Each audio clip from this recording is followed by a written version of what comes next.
Aabot sa kalahating milyong piso ang halaga ng pinsala sa sumiklab na sunog sa Barangay Tatalon, Quezon City. Apektado rito ang nasa 50 bahay, pati ang tirahan kung saan nakaburol ang isang ginang. May news to go, si Rida Reyes. Doble ang hinagpis ng 41 taong gulang na si Shirley Quintana. Bukod kasi sa kamamatay lang ng kanyang 65 taong gulang na ina, nasunugan pa sila. Kabilang ang kanilang bahay sa may 50 bahay na natupok sa Barangay Tatalon sa Quezon City kahapon. Walang naisalbang mga gamit si Aling Shirley. Pati raw ang 10,000 pisong abuloy na gagamitin sana sa pagpapalibing sa kanyang ina, di nakaligtas. Kahit ano pong tulong tatanggapin po namin. Kasi wala po talaga kami naisalba. Minuto lang ang inabot bago tuluyang tinupok ng apoy ang magkakatabing bahay. Nahirapan ang mga bumberong apulahin ng apoy. Bukod kasi sa makikipot ang mga daan, gawa rin sa light material sa mga bahay.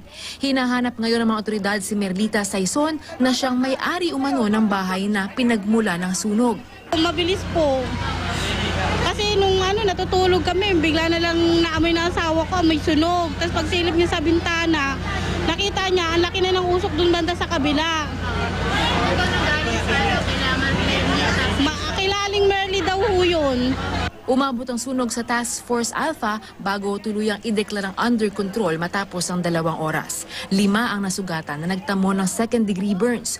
Umabot naman sa kalahating milyong piso ang halaga ng pinsala sa ari-arian. Tingin ng mga fire investigator, aberya sa kuryente ang posibleng sanhi ng sunog.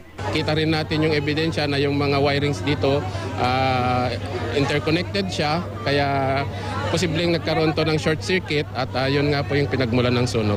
Pansamantala munang manunuluyan sa kalapit na covered court ang may 150 pamilyang nasunugan. Rida Reyes, GMA News.